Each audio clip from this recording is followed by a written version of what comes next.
Hey graphic designers, this is Mr. Granlund. I'm going to go through some tutorials on using Photopea. So we're going to create a new project here.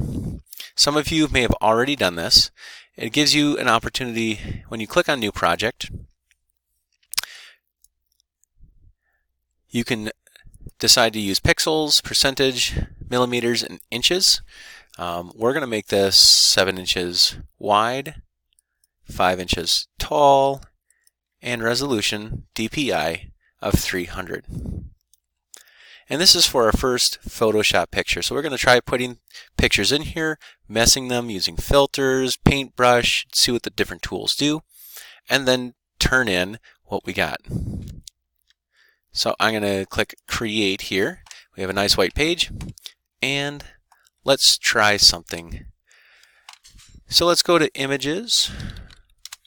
We're going to copy and paste a picture. I like cats. You don't have to do cats. It could be anything. Now with the picture, oh that's funny, that's from the musical Cats. Okay, so this picture has a resolution 1200 pixels by 600 pixels. Just so you know, size-wise, that's a pretty decent size for a picture if you're going to use it. If you get smaller than that, so like 768 by 326, that's not a very big picture. Anytime you're copying and pasting pictures, you're going to want the largest possible picture you can get. And to get the best resolution, make sure you're clicking on the picture to get the bigger version over here.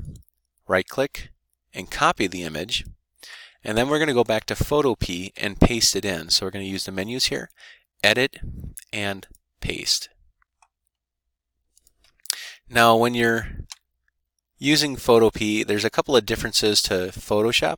Oh, I got to make a new layer, which is this button in the lower right hand corner, or you can go to Layer, New, and Layer.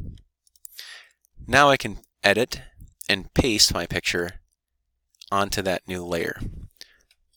Now because this is an online tool, everything takes a little bit longer than normal. I'm going to try copying that image and pasting that image one more time.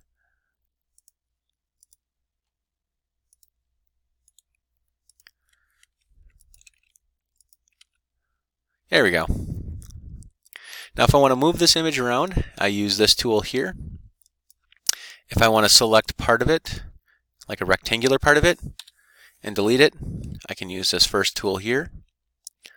I can go back and undo using Control Z. I can select a circular portion of it. I can use these lasso tools to select part of it. Polygon lasso tool or magnetic lasso tool.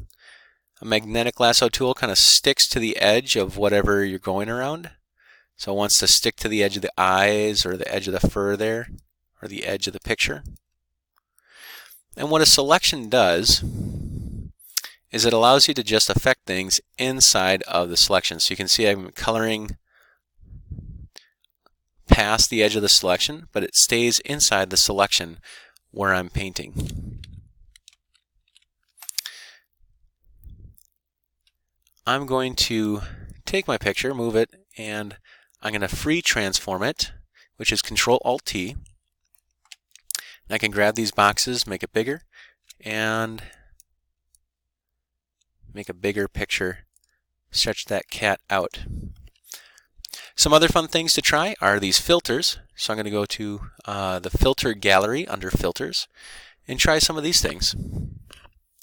Again, this is not about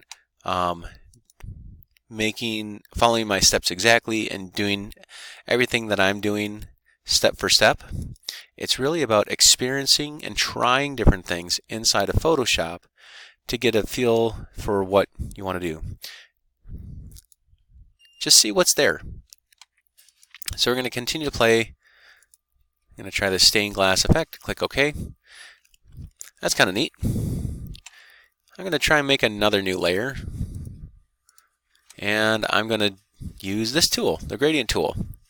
The gradient tool fills up the whole area with two colors or multiple colors. If I click on these colors, I can change which color it is. So now it goes from red to brown. I can click on this other color. Now it's going to go from red to yellow. I click OK. And I'm going to, using that tool, I'm going to click and drag, and it gives me that. Now that just covered up my awesome kitty cat, so I'm going to change where it says normal here. This is what are called blending modes. And I'm going to change that to, I don't know, multiply. That's kind of neat. Color burn. Cool. Darker color. Screen. Linear dodge. Difference. Alright, cool. I like that. I'm going to make another layer. Why not? New layer. And I'm going to use my paintbrush. And I'm going to make some rectangles. I need some rectangles, another new layer, and my paintbrush. And I'm going to make a different color here. Let's make it yellow. Okay.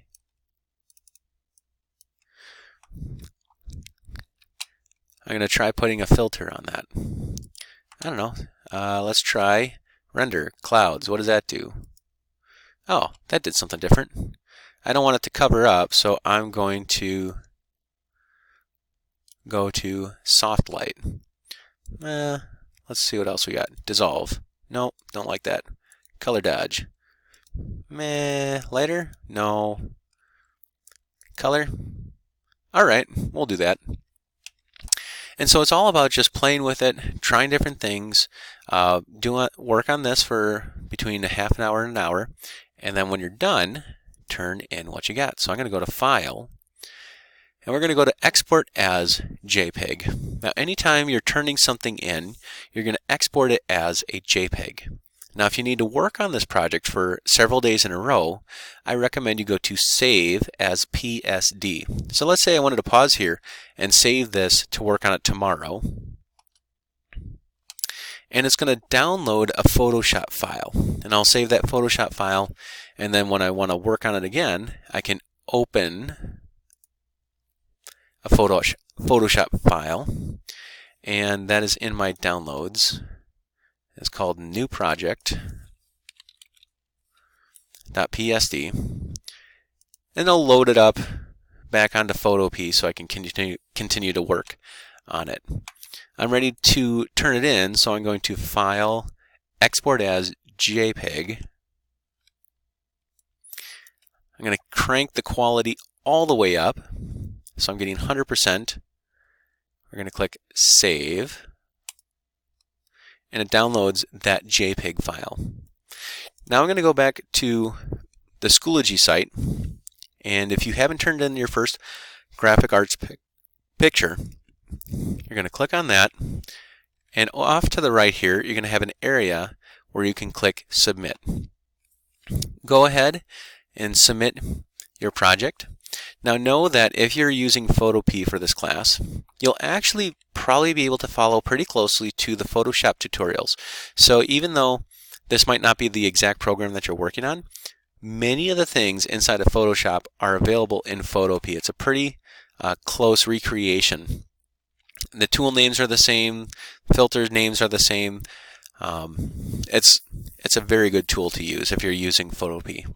So feel free to look at those, and you should be able to use the same techniques that I have in Photoshop in Photopea for about like 95% of the steps. All right, thank you very much, graphic designers, and keep working hard. Good job.